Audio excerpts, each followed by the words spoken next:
Я зараз скажу річ, яка багатьом не сподобається. Фотоіндустрія не просто сповільнилася, вона повертається назад. І вже у 26-30-х роках камерами зніматимуть на рівні 2012-2018 років. Це не думка, це наслідок конкретних економічних і технологічних причин. Зараз поясню чому, додивіться випуск. А я попереджав.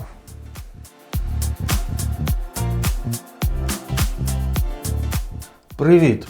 Сьогодні випуск непростий. Про вас і камери, якими фотографуватимете, фільмуватимете у найближчі роки. Майже не спав. Провів з учнями стрім. Думав, буде коротко, а вийшло 2 години. Висновки, спостереження, обрахунки чату GPT.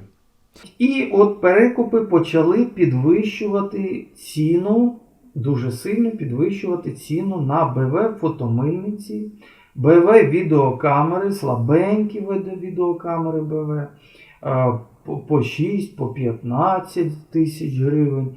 І це ми вже можемо порівняти із цінами на камери, якими реально сьогодні заробляти. Якщо коротко, то йдуть паралельні процеси. Закінчилася епоха перевиробництва, знижується загальний світовий рівень споживання. Що таке ринок камер? А це коли їх є кому купувати. А хто на планеті сьогодні здатний масово придбати високотехнологічні вироби фото-відеопрому? Американський ринок перенасичений і доступ на нього відкритий не всім. За цей доступ треба платити дорого. Традиційним масовим ринком серед виробників фото-відеотехніки вважається Європа. Щоб не заглиблюватися в макроекономіку, в соціалку, в понаїхали з арабського світу і не тільки, в трабли з Volvo, Volkswagen, закриття і масові десятками тисяч звільнення працівників найстаріших підприємств, ВВП на військові потреби. Давайте скажемо просто, європейський ринок сьогодні переоцінений. І якщо, наприклад, кілька років тому Full Frame, Panasonic Lumix S5 позиціонувався, цитую, для багатих європейських пенсіонерів, а зараз німецькі заводи повиїжджали до США, то до яких пенсіонерів вже не настільки багатих європейських ця камера і подібні їй. Тому виробники сьогодні звузили в рази, а дехто взагалі злив цю нішу. Samsung, Olympus, Pentax махнули рукою. Panasonic, Nikon на спектр любительських та іміджевих моделей камер і фотоапаратів. А нове, що випускається, позиціонується вже як професійне, за відповідно професійною вищою ціною. Хоча, за великим рахунком, нові камери покращуються косметично. Десь розблоковується можливість зйомки відео з 30 хвилин до безліміту, десь нові кодеки, про них ще поговоримо, а десь як залишилася камера без матричної стабілізації, так без стабу і понині, і такою буде в майбутньому. І золота середина бітрейту ми вже знаємо від 75 до 150 мегабіт. Ну рідко вже зустрінеш 200 мегабіт, які були у 2018-17 роках. Хочеш більше? Бери флешку за ціною в половину камери. А різниця буде помітною тільки на пості, якщо професійно фарбуєш відео, і то не факт. Хіба нам всім потрібен фотоапарат для постійного фарбування відео?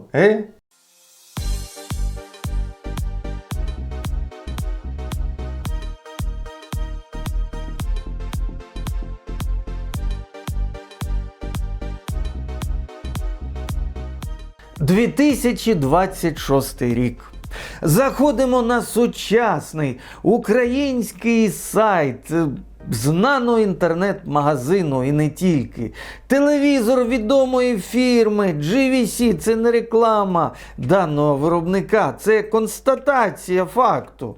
GVC 32 дюйми, вартість 7 тисяч гривень, передноворічна знижка, а була 8500.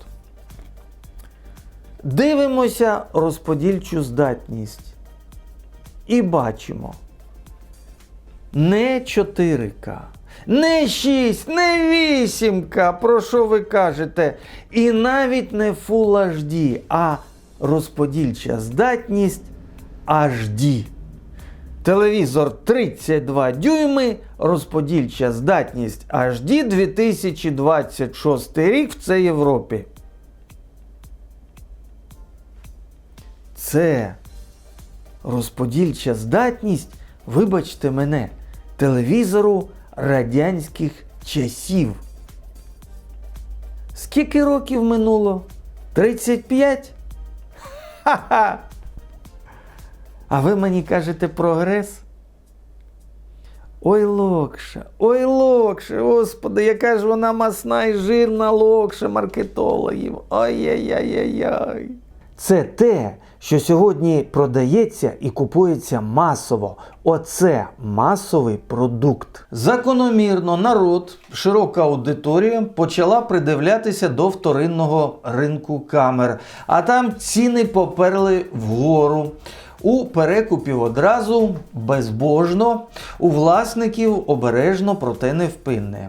Ну так, щоб проілюструвати, візьмемо OLX. Застаріла камера Lumix G7 2015 року, здатна приємно, хоч і без стабу, фільмувати в 4К. Продавалася пару років тому за 6 тисяч гривень і її не хотіли брати, лайно застаріле, мовляв. А зараз вона, поцікавтеся, по 16-20 тисяч.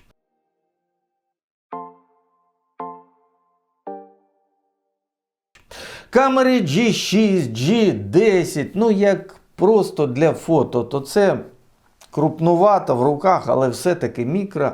А як для відео, то рівень відео, як у авторегістратора. І от вони були по 3-5 тисяч, їх не брали, за $100 не брали, а зараз он подекуди, дивіться, по 10 тисяч і так далі.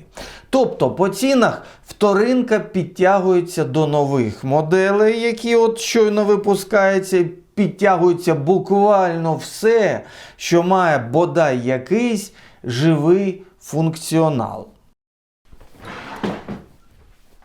Ну, розмірковують покупці, не буде 10 біт 422 ваше відео на морально застарілій камері, буде 8 біт.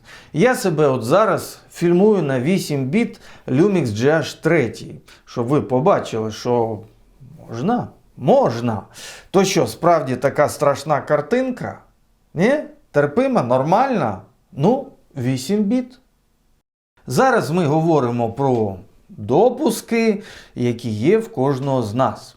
І ми з вами розуміємо, що якась морально застаріла беззеркалка Sony чи Panasonic, чи навіть Canon дзеркалка 650D, як наповнювали YouTube контентом, так і здатні наповнювати його далі. В минулому випуску я розповідав про застарілі камери, які по 10 тисяч на ринку, але ними можна фільмувати кіно. У мене колега веде YouTube канал на Nikon D5600. Світло прикупив, нічого, так симпатичненько. Ми всі кажемо, у світі стільки-то мільярдів людей, нам всім потрібні нові камери. А точно всім? Справді? Хтось, можливо, скаже, так кому ця старовина треба, мовляв, телевізори 4К? Маленьке пояснення, як побудований світ. Щоб зробити оцю камеру або оцей бабушкафон і продати одному українцю 10 китайців або індусів чи жителів Африки чи арабського світу мають працювати важко до ночі зранку і погано харчуватися. Якби оці зручні штучки робили ситі люди, які дорого платять за спектр гарних комунальних послуг, мають страховку, вчасно відвідують лікаря, стоматолога, у нас з вами не вистачило б коштів це придбати. Ніколи б не вистачило коштів це придбати.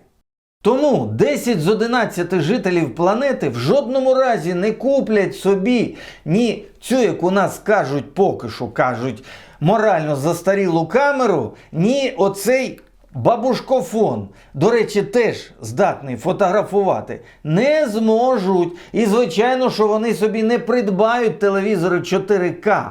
Бо може ви особисто профінансуєте людський прогрес, щоб усім телевізори 4К. І ті телевізори обов'язково підтягнули б за собою камери. Якщо ні, то слухайте далі, бо я знаю, як буде. В камерах дуже багато компонентів. Якась кнопочка полетіла, що треба? Треба взяти донорську камеру, витягти звідти ту кнопочку і поставити, щоб вона працювала, ота, що зламалася. І вже замість 2 камер буде 1. Пише мій інтернет-товариш і колега Володимир Лев. Доброго вечора!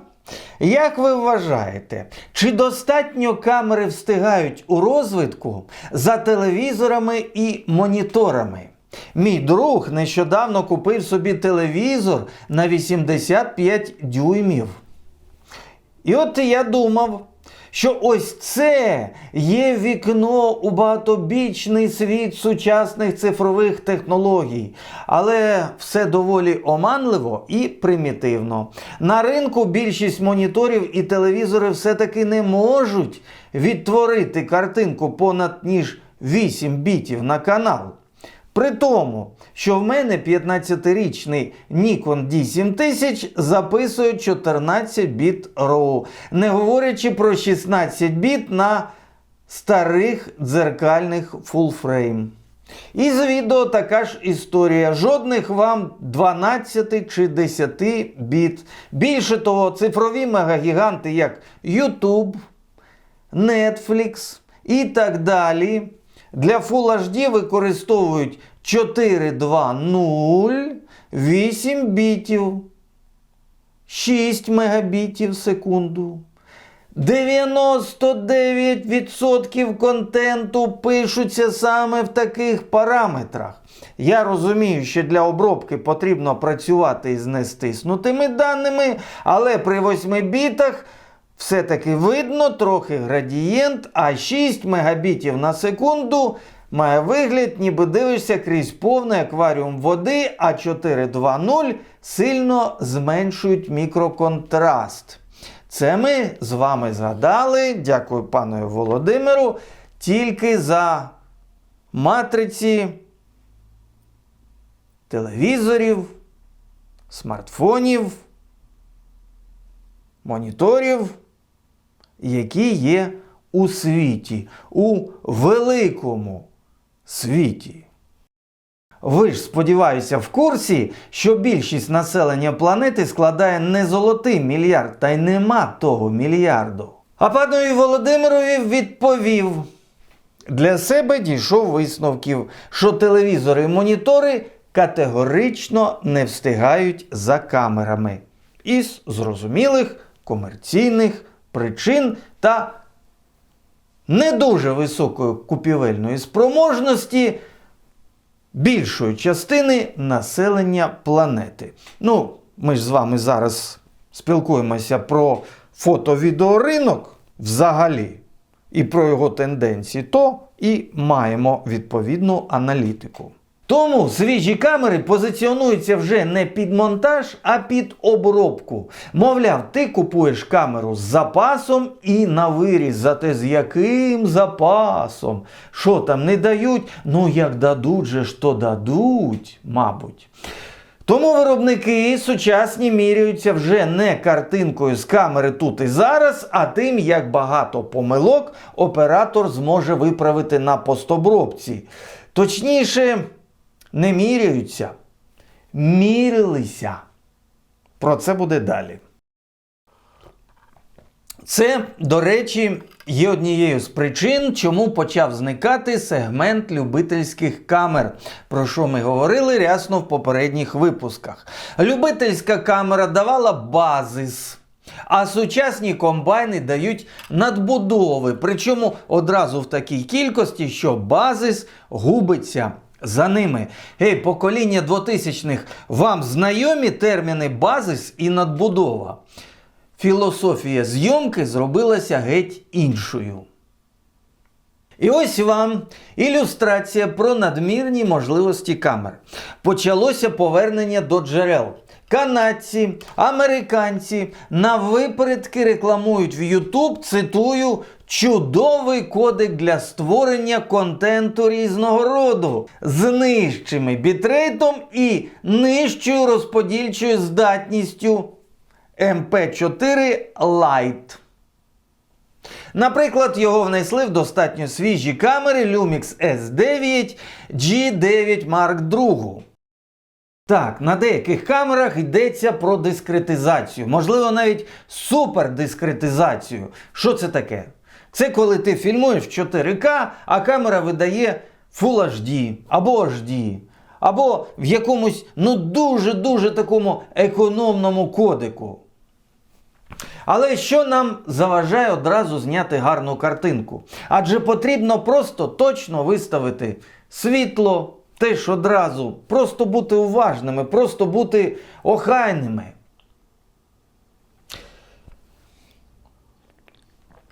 Підкріпився. Не знаю, чи усвідомлюєте ви, як нас водять по колу. MP4 Lite забезпечив в камері 2024 року Lumix S9 стиснення аж 265 і швидкість передачі даних 50 мегабітів на секунду. Зараз будьте дуже уважними.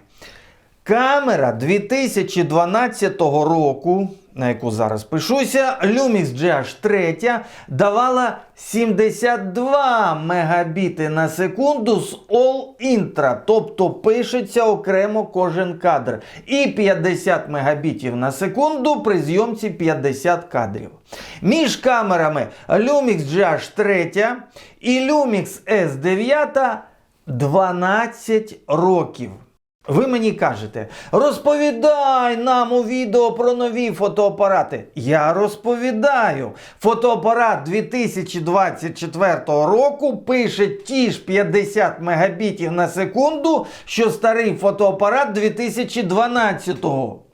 Ви мені зараз скажете, ти пересмикуєш і спекулюєш, бо Lumix S9 здатен писати до 200 мегабітів на секунду, 4К, 6К в режимі OpenGate.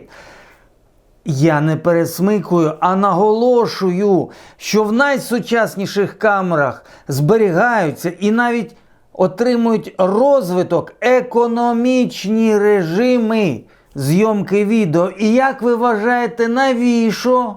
Бо такі, цитую виробника, файли набагато менші і отже передаються набагато швидше в 1,7 рази.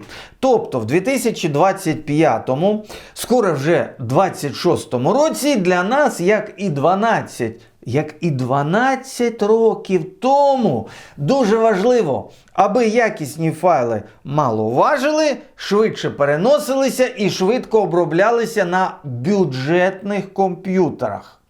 До речі, про сучасні кодеки і можливості камер справедливо зауважує колега з ніком VEDStudio.ua.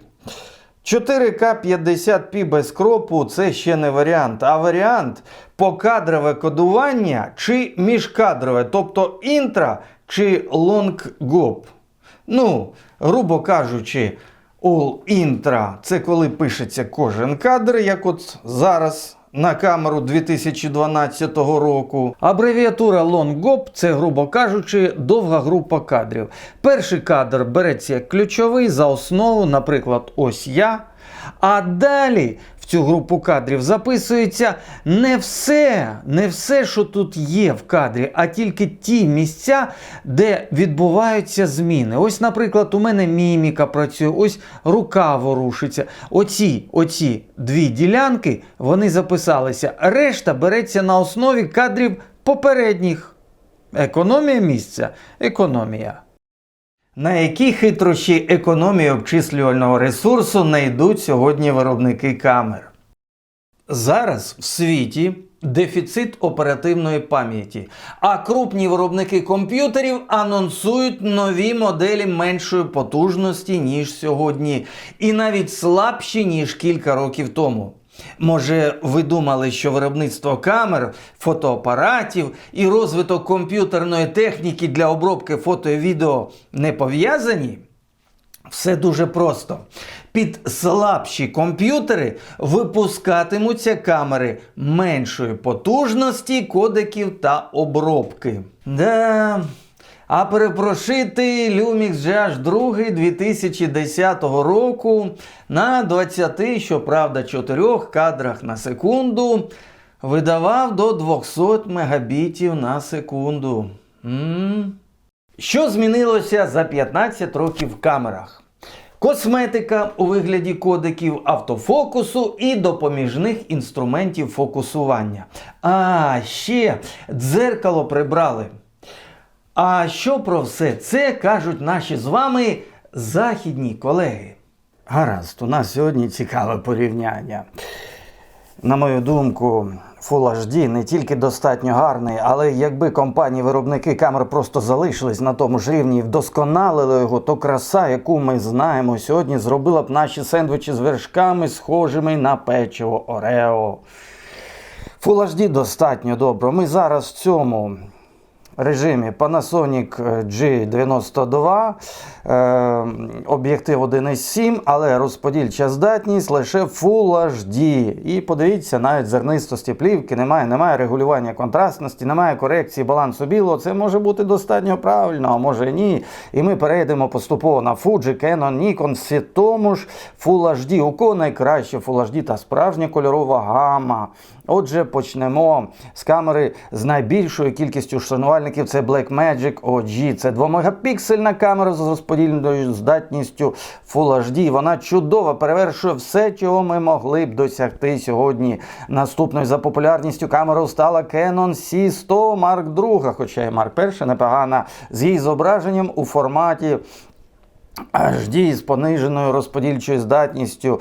Всього 9 мегапікселів, 4К сенсор, але знято лише у форматі HD і у всій красі. Для людського обличчя Full HD – це майже надмірність. Он воно як. Економлять кодеки, потужність у камерах сучасних. На заході теж. В жодному разі не думайте собі, що я агітую за старі камери. Мені, як і вам, подобаються нові камери. Вони збуджують цікавість, але пропоную оперувати фактами. У цих журналах повно чудових фотографій. На сторінку. На розворот. Не фоточки в соцмережу, а фотографії на повноцінний глянцевий розворот. Це стеля для більшості з того, що ми з вами надрукуємо в перспективі, взагалі в осяжній перспективі. Але зауважу, що всі ці знімки в журналах роблені морально застарілими фотоапаратами 2008-2010 років. А на 3А я роздруковував з Nikon D7000. І в друкарні на Дарниці, яка тоді ще там була, всі подивилися і видихнули. О! Але Nikon D7000 представлений не в 2026 чи 2025, а 15 вересня 2010 року. Сьогодні мені можуть сказати, так треба ж більші файли, кращу якість під обробку. Та второпайте нарешті, що не може бути обробка фотографій до нескінченності. Кажу ж вже, пік якості фотознімків був у 2010-2015 роках. А далі знімки фотографій потроху, але невпинно почали перетворюватись на фоточки, фоточки, фоточки. Ви розумієте, про що йдеться? Наш колега пан Айдер зі Сполучених Штатів фотографує на Олімпуси дзеркалки мікро 4/3. Ось кольори і якість, як то кажуть, одразу з камери.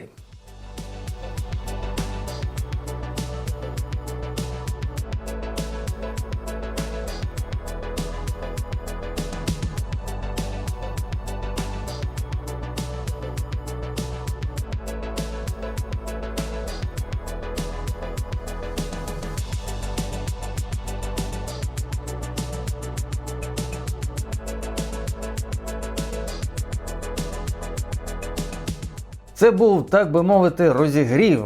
Прості перші тестові кадри колеги недорогими на сьогодні дзеркалочками Olympus 2005-2007 років випуску, які він щойно надбав на вторинці. Дякувати панові Айдеру, ми з вами побачили кольори просто в JPEG, одразу з камер. А тепер пропоную разом дружно завітати на Flickr, де кадри вже можуть бути у легкій світлокольоровій корекції, або, може, зняті за вигідніших світлових умов, аби зазирнути, так би мовити, глибше в можливості. Для початку Olympus E500. Отже, Olympus E500, велика група, багато знімків. І ви знаєте, одразу скажу, мені подобається. В цілому подобається якість, подобається передача кольорів. Тони подобаються надзвичайно. Багато пейзажів, це дуже добре. Це означає, що ми зможемо з вами побачити, наскільки гарна деталізація. Ця камера Olympus E500, хоч начебто і не молоденька, але я бачу, що нею займалися в цілому люди, які розуміються на фотографії, тому що перша ж сторінка для перегляду у Flickr, вона здебільшого з приємних, компліментарних фотографій. Так, ну що ж, почнемо. Почнемо з першого, що пропонує Flickr. Це якісь вагончики. І ви знаєте, кольори мені імпонують. Певна геометрія цих знімків імпонує. Такого сказати, що тут якісь страшні жахливі шуми, я такого теж не помічаю. Якщо цей знімок зроблений, цей знімок, до речі, зроблений на 14 мм, діафрагма 3,5, якщо цей знімок одразу як зроблений за даних світлових умов і розташувався у Flickr, то честь і хвала і автору фотографії, і камері. Наступне. Ну, симпатичний пейзажик. Мені здається, що я бачу невеличкі артефакти в небі, але вони не критичні. І 35 мм, діафрагма 3,5. Макро, ну ми бачимо, що на Olympus E500 чудово можна мити фон, чудово фотографувати макро. З крихітною глибиною різкості. Але мені імпонують тони. Передача тонів, от навіть не просто кольорова передача, а тонові якості зображення, тональні якості зображення. Так, трошечки зловив зайця об'єктив. Прекрасні кольори. Такий червоний, просто ласий червоний. На широкий кут автори фотографують. І нарешті пейзаж. Ну, що вам сказати? Коли так багато сонечка, то воно світить в об'єктив, то хоч воно і заходить, але все-таки можна сподіватися на те, що не вистачить динамічного діапазону. Але, як ми з вами бачимо, не вибите світлом ні небо, ні доріжка на воді практично не вибита світлом. В цілому знімок складає приємне враження. Артефакти є в тінях, але не критичні. Благородне загно, скажімо так. І от вузенька діафрагмочка. Знімок 2025 року.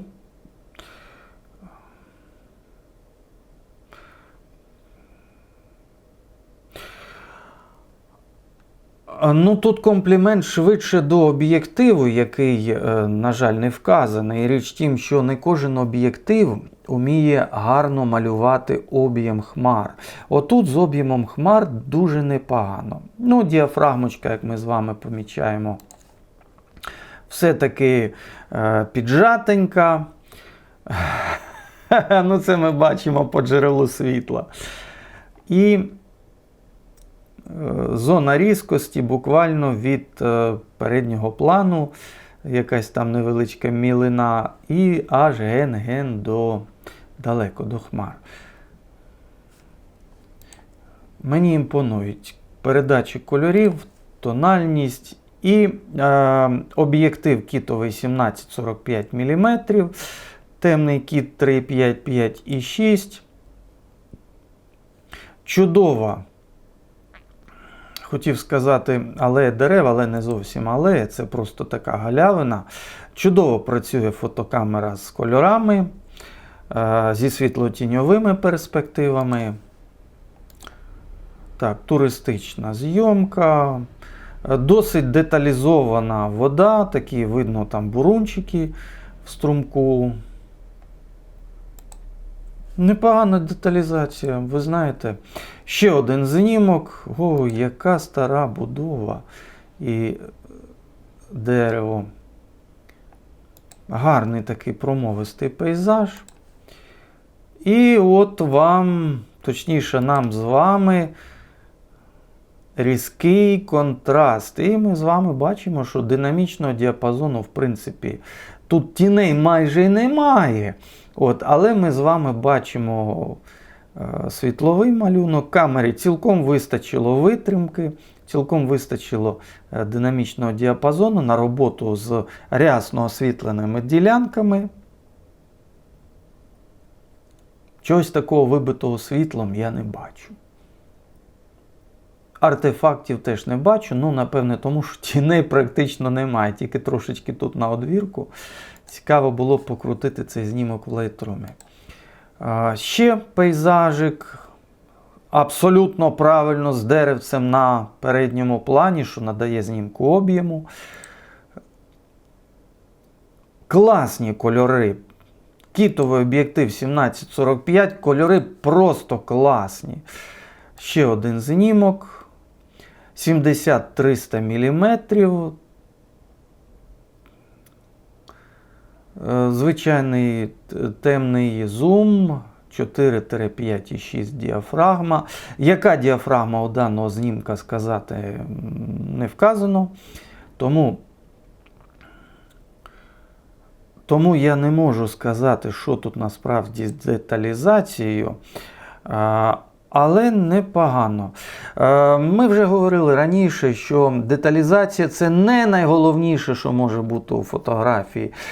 Найголовніше – це те, що створюється об'ємом і світлотіньовими перспективами, і кольоровими перспективами. Оці речі, світло, тінь, кольори, вони створюють об'єм, вони нам дають загальне уявлення про картину. А деталізація, отаке, щоб оця кочана-пусічка була видно, ну це якщо ми збираємося роздивлятися картину чи фотокартину в лупу або так і піднести до очей, щоб подивитися, а яка ж там, панове і пані, деталізація? Угу. Чудово. Це, в принципі, все, що мені треба було знати. Я бачу невеличкі шуми кольорові, але це не ті шуми, які шуми. Це не ті шуми, які заважають. Навпаки, вони створюють певну, як би це мовити, певний рельєф сприйняття.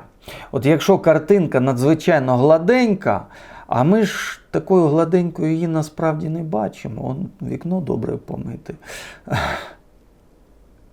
Але ми і неозброєним оком не бачимо абсолютно гладеньку картинку, тому що тонни пилу, бруду, пилку, комах, не обов'язково живих комах, кіптяви носяться у повітрі, і вони завжди є між нами і об'єктом, який ми роздивляємося там десь.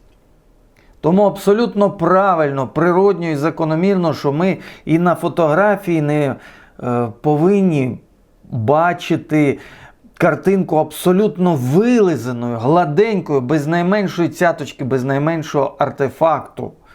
І скажу, що певна наявність зерна, артефактів, вона наближає фотографію до того, як ми бачимо в дійсності. І в цьому є певна художність, правда фотографії. Зайшов на Flickr оцінити знімки, а тут, гаразд. Значить, по об'єму, по світло-тіньових перспективах зображення, по кольорах, по градаціях кольорів, дуже добре. Мені подобається, справді подобається. От одна тільки хмарка, і чого вона варта. Без коментарів. Кольори бомбезні. Я в захваті, я просто в захваті.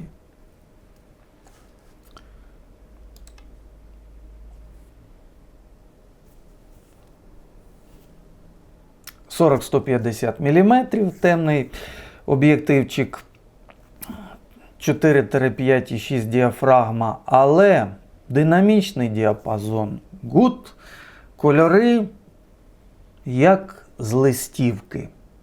Просто от бери і друкуй листівочку 10х15. Пам'ятаєте, що таке листівки? Вже, мабуть, забули. Чудова туристична листівка могла б бути. Нарешті портрет. Яким об'єктивом він зроблений, не зрозуміло. Вочевидь, трошечки, може, не вистачало світла, але, зокрема, ми тут бачимо чудову світлотіньову градацію. Трошки шумить зображення, не критично.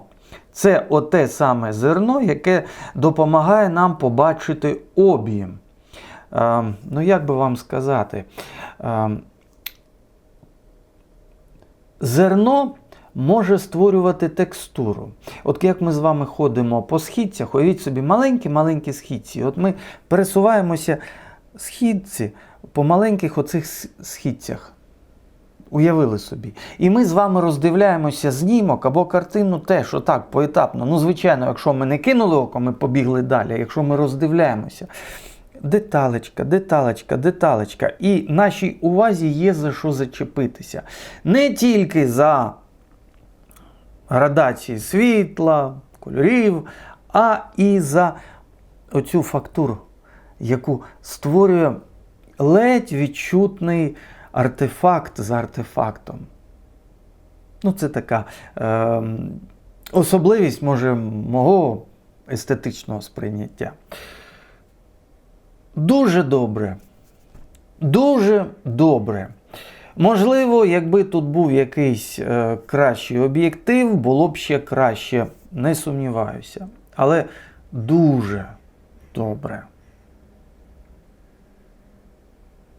Ми з вами знаємо, розуміємо, що можна не лише за допомогою глибини різкості поставити акцент на чомусь, на комусь, а й за допомогою світла або світлотіньових градацій. От ми тут це бачимо.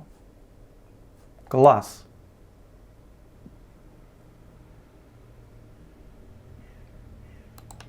Клас.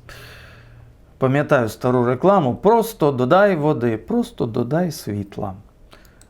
І буде ще краще. Ще один портрет. ЧБ. Характерний портрет. Артефактів багато.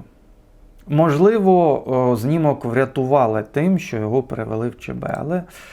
Але загалом добре. Ну, клас. Я вже казав. Добре. З кольорами, з динамічним діапазоном. Фотографія робилася в березні 2011 року. Клас. Нічна зйомка. Ну, нарешті, те, що ми бачили. Нічна зйомка, до того ж темним зумом, не світлосильним. Все добре. Все добре з динамічним діапазоном.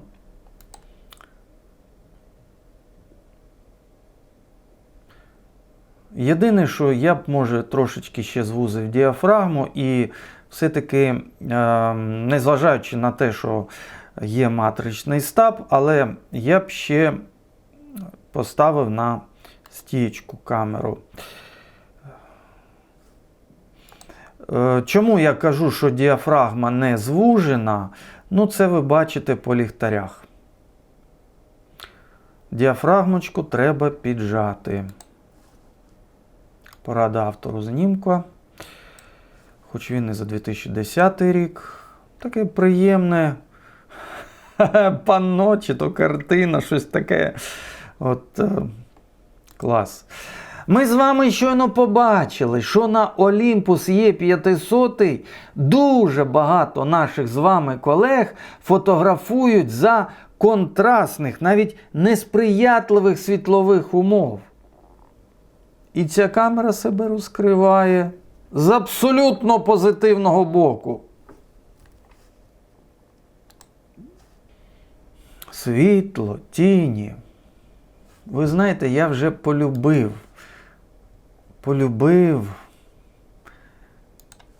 Е500. Ну, що вам сказати? Бездоганно.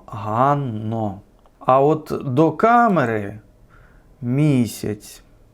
Деталізований. Світло, тінь. Динамічного діапазону вистачило. Я вам скажу, що не на кожну і сучасну камеру ми можемо зробити такий гарний знімок місяця. Знову таки, це більше питання, хтось скаже, до об'єктиву. Ну, не зовсім, не зовсім. Так, ще один знімочок, 2008 рік, 40-150 мм, непоганий об'єктив. З кольорами все дуже добре. Навіть коментувати не хочеться, просто споглядаєш і отримуєш естетичну насолоду.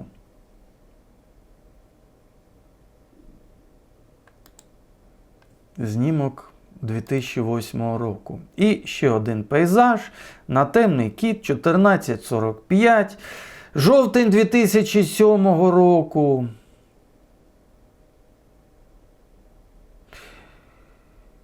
Не можу побачити, яка була діафрагма. Зрозуміло, що кіт – це кіт, але це фотокартина. Фотокартина досить немолодою камерою.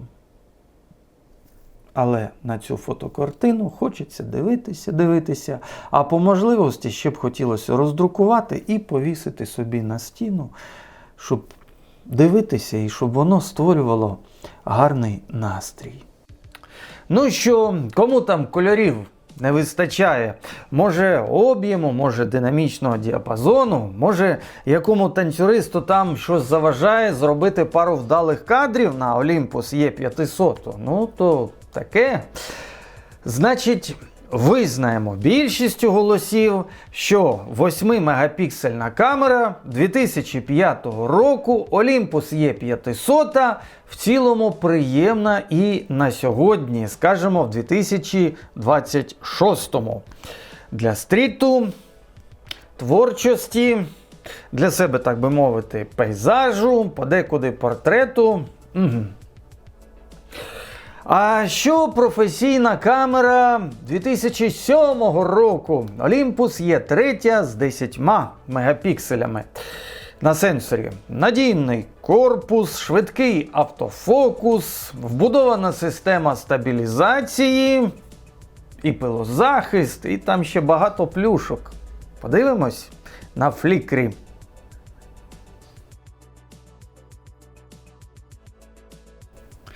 Отже, Olympus E3 професійна камера. І несподівано, ну просто здоровецька група у флікрі. 60 з лишком тисяч фотографій. Отут буде на що поглянути. Заходимо. Так, друзі мої, і перше, що ми бачимо, це зйомка авіашоу. Телевичок 70-300 мм. Я так розумію, це всі 300 мм. І, ну що вам сказати, пілотів у кабіні видно, мікрофони наголовні у них видно, деталізація, дай Боже, і все-таки коротка витримка, 1/8000, чому сказано професійна камера, дозволяє заморозити в русі от такі прекрасні об'єкти. І, як бачимо, автофокусу теж у цієї камери вистачає. Нарешті, портрет. Ми бачимо, що цю камеру використовують під час спортивних змагань, але на секунду автор і модель зупинилися, зробили портрет по тонах шкіри. Хто хоче сказати, що зі шкірою щось не так? Кольори шкіри бездоганні. По деталізації. Дивимося на очі, дивимося на шкіру. Деталізації вистачає. Кольори чудові, деталізація прекрасна. Портрет, ну, будь ласка, це ж без обробки. Можна роздруковувати А3 і питань не буде. По якості знімок дуже непоганий. Портрети на Olympus E3 можна і треба фотографувати на здоров'я. О, що це коїться на морі. Ви знаєте, я намагаюся побачити артефакти, бо тут є тіні. Але такого, щоб сказати, що от артефакти, я не бачу. Не бачу. 11-22 мм, f2.8 3.5. Угу. Пейзаж. Того ж самого автора. Біле білого кольору, зелене зеленого кольору, червоне червоного кольору, синього. Хоч залийся. Класний сенсор. Угу. Дуже класний сенсор. Ну, яка приємна градація. Видно, що перед дощем, здається, там десь, де далечінь, от я бачу крихітні артефактики, там, де хмари темні. Але динамічного діапазону, як ми бачимо, на контрастну сценку, освітлене сонце і там, де гроза, вистачає. Що вам сказати? Завидні кольори з кітовим об'єктивом.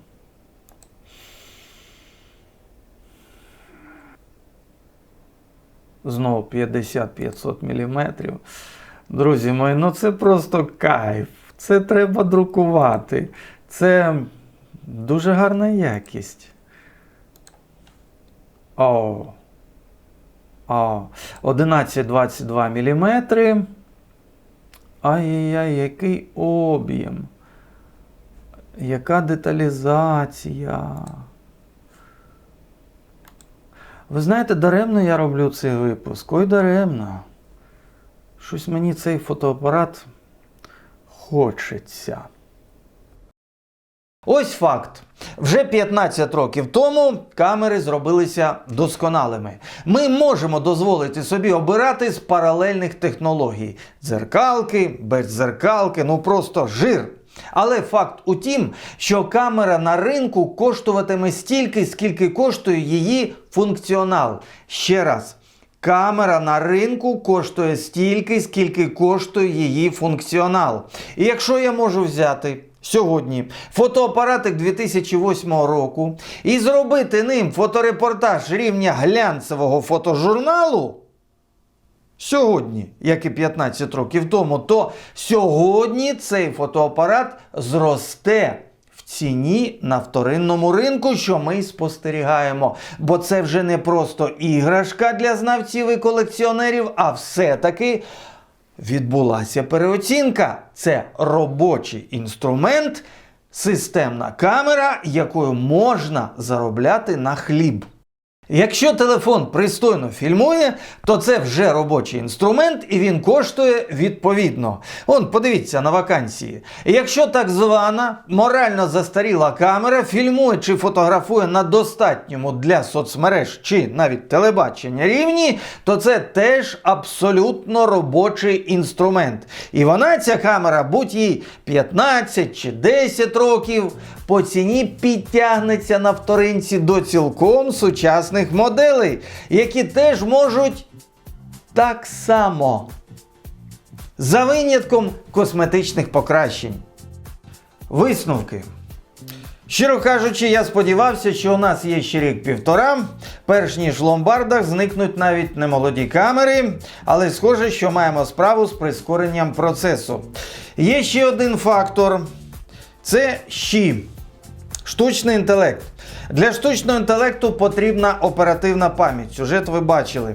У величезних обсягах. Винні крупні корпоративні замовники, які купують наперед. І формують ринок наперед, на роки і десятиліття. З якими не можемо тягатися ми. Дрібний роздріб. В результаті, перше, виробники комп'ютерної техніки закладають в нові ПК і ноутбуки менше оперативки, і ті зробилися менш потужними. Це намагаються обійти за допомогою прошивок, кодеків і косметичних покращень. Друге, та ж ситуація з фото-відео. В нових камерах вже субдискретизація, стискання відеопотоку. Їхня потужність насправді падає до рівня камер 2010, 2012, 2015 років. Проблему намагаються виправити програмно, є великі успіхи, але залізо є залізо. Щоб не було як з тим віслюком, якого привчали харчуватися повітрям, поступово зменшуючи йому раціон. Тобто, в світі, окрім інших факторів, виник дефіцит оперативки, який лише поглиблюватиметься. Тепер накладіть два названі явища і отримаєте картинку майбутнього. За технологічним прогресом та перевиробництвом завжди йдуть спад і дефіцит. І на це накладається світова гібридна війна. Цінуємо ті камери, що маємо, придивляємося до нових, але придивляємося також до камер БВ і порівнюємо їх з новими. Ось від таких думок мені не спиться, помисліть, будь ласка, і ви про це. А я щиро дякую вельми шановним спонсорам нашого каналу. Друзі, ви постачаєте мені світло серед ночі, коли літають за вікном дрони, а я записую випуск і ділюся з вами власними висновками, аби у вас все було наперед добре і гаразд. Підтримуйте наш контент. І щиро запрошую всіх, хто бажають навчитися фотографувати і перейти згодом до фільмування, до фотошколи онлайн в Telegram. Хто бажає свідомо фотографувати вже в січні 2026 року, будь ласка, я вас запрошую. Всім зичу добра, тихих, мирних по можливості ночей і днів та обов'язково творчого натхнення.